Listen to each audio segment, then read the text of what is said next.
తిరుమల కొండను రెండు కొండలన్నాడట రాజశేఖర్ రెడ్డి గారు. ఈ దుర్మార్గమైన తప్పుడు ప్రచారం ఇప్పటికీ కూడా చేస్తూనే ఉన్నారు. అసలు తిరుమల కొండకు చట్టబద్ధత తీసుకొచ్చింది రాజశేఖర్ రెడ్డి గారు. అయ్యా, ఏంది ఇది ఇలా దుర్మార్గమైన ప్రచారం వీళ్ళు చేస్తున్నారు?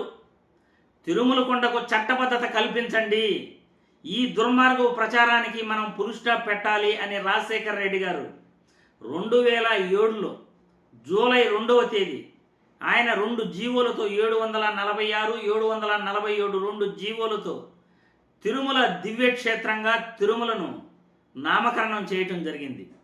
746 జీవో ద్వారా తిరుమల కొండ, తిరుమలకు వెళ్ళే నడకదారి, అలిపిరి, చంద్రగిరి వీటన్నిటినీ కూడా తిరుమల దివ్యక్షేత్రంగా నామకరణం చేస్తూ చట్టబద్ధత కల్పించారు. అదేవిధంగా 747 జీవో ద్వారా అన్యమత ప్రచారం తిరుమలలో చేయకూడదు అని మరో జీవో తీసుకొచ్చారు. ఇలా ఈ 2 జీవోలు 746, 747 ఈ 2 జీవోల వల్ల అన్యమత ప్రచారం తిరుమలపై చేయకూడదు. తిరుమలకు 7 కొండలున్నాయి. ఆ 7 కొండల పేర్లు, వాటికి దివ్యక్షేత్రంగా రాజశేఖర్ రెడ్డి గారు చట్టబద్ధత కల్పించడం జరిగింది 2007లో. దీనికి చట్టబద్ధత కల్పించడం వెనుక భూమన కరుణాకర్ రెడ్డి గారు కూడా ఉన్నారు. ఆయన మాటల్లో ఒక్కసారి ఏం జరిగిందో తెలుసుకున్న తర్వాత మళ్ళీ క్లుప్తంగా ఈ దుర్మార్గ ప్రచారానికి ఫుల్ స్టాప్ పెట్టాలి కాబట్టి మళ్ళీ 2 మాటలు మాట్లాడుకుందాం.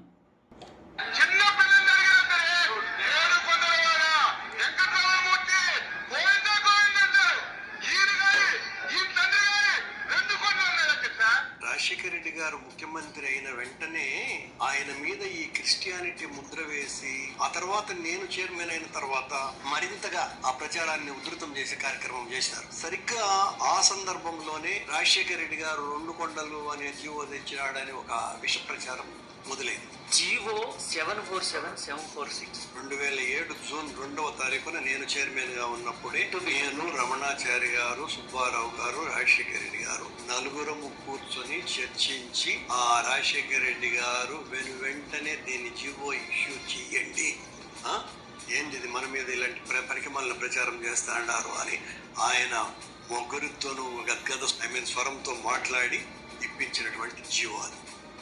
చూశారు కదా భూమన కరుణాకర్ రెడ్డి గారు మాట్లాడిన మాటలు. అప్పట్లోనే ఈ దుర్మార్గపు ప్రచారాన్ని అడ్డుకట్ట వేయాలని రాజశేఖర్ రెడ్డి గారు 2 జీవోలు తీసుకొచ్చి తిరుమల కొండ తిరుమల దివ్యక్షేత్రంగా పేరుతో నామకరణం చేస్తూ ఆ 7 కొండలకి 7 పేర్లను చట్టబద్ధత కల్పించడం జరిగింది. అన్యమత ప్రచారం చేయకూడదు అని జీవో తీసుకొచ్చింది రాజశేఖర్ రెడ్డి గారు. మరి రాజశేఖర్ రెడ్డి గారి పైన తిరుమల కొండను 2 కొండలు అన్నారని ఇప్పటికీ కూడా దుర్మార్గమైన ప్రచారం వీళ్ళు ఎందుకు చేస్తున్నారు? ఎందుకంటే ఆ దేవుడు శిక్షిస్తాడని అసలు వీళ్ళకి భయమే లేదండి. ఇప్పటికీ కూడా తిరుమలపై అసత్య ప్రచారం వీళ్ళు ప్రతిరోజు కూడా చేస్తూనే ఉన్నారు. దేవుడి పైన భక్తి ఉంటే ఇలా అసత్యపు ప్రచారాలు చేయరు ఎవరు కూడా. కానీ చంద్రబాబు నాయుడు వాళ్ళ టీం మొత్తం అసత్య ప్రచారాలు చేసి తప్పుడు ప్రచారాలతోనే కాలం గడుపుతున్నారు. ఎందుకంటే క్రిస్టియన్ అంటూ అటు రాజశేఖర్ రెడ్డిని, ఇటు జగన్మోహన్ రెడ్డిని, అటు కరుణాకర్ రెడ్డి గారిని దుర్మార్గమైన ప్రచారం చేస్తూ వీళ్ళు ఎలా కాలాన్ని వెల్లదీస్తూ ప్రజల్ని నమ్మించే ప్రయత్నం చేస్తున్నారు. ఇటువంటి వాటికి ఫుల్ స్టాప్ పెట్టాలి. తిరుమల కొండకు చట్టబద్ధత కల్పించింది రాజశేఖర్ రెడ్డి గారు. తిరుమల కొండపై అన్యమత ప్రచారం చేయకూడదు అని చట్టబద్ధత కల్పించింది రాజశేఖర్ రెడ్డి గారు.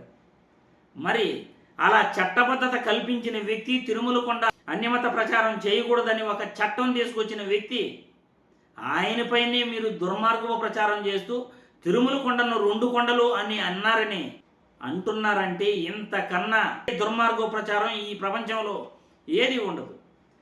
చట్టబద్ధత కల్పించిన దానిపైనే వీళ్ళు దుర్మార్గంగా ప్రచారం చేస్తున్నారంటే ఇంకా చట్టబద్ధత కల్పించకపోతే వీళ్ళు ఎలా ప్రచారం చేస్తారో మీరే ఆలోచించండి. 2004 నుండి 2009 వరకు ముఖ్యమంత్రిగా ఉన్న రాజశేఖర్ రెడ్డి గారు చట్టబద్ధత కల్పిస్తూ తిరుమల కొండపై అన్యమతస్థులు తిరగరాదు, ప్రచారం చేయకూడదు అని చెప్పిన వ్యక్తి, ఆయన కుమారుణ్ణి డిక్లరేషన్ ఇవ్వమంటారు వీళ్ళు. ఆ చట్టాన్ని తీసుకొచ్చిన వ్యక్తినే. ఆయన హిందూ కాకపోతే క్రిస్టియనే అయితే ఎందుకు చట్టబద్ధత తీసుకొస్తాడు? చట్టబద్ధత తీసుకొచ్చే వ్యక్తిలో నిజాయితీ ఉందా లేదా అనేది మనం చూడాలి. ఇలాంటి దుర్మార్గపు ప్రచారాలు చేస్తూ ఆ దేవుని కోపాగ్నికి గురవుతున్న టీడీపీ నాయకులను ఎవరు కాపాడుతారో ఆ దేవుడికి కూడా తెలియదు. వీళ్ళు చేసే పాపాలు రోజు రోజుకు కూడా ఎక్కువైపోతున్నాయి. ఎందుకంటే అబద్ధాలు ప్రచారం చేయటమే, అబద్ధాలని ప్రతిరోజు ప్రచారం చేయటమే వీళ్ళ పని.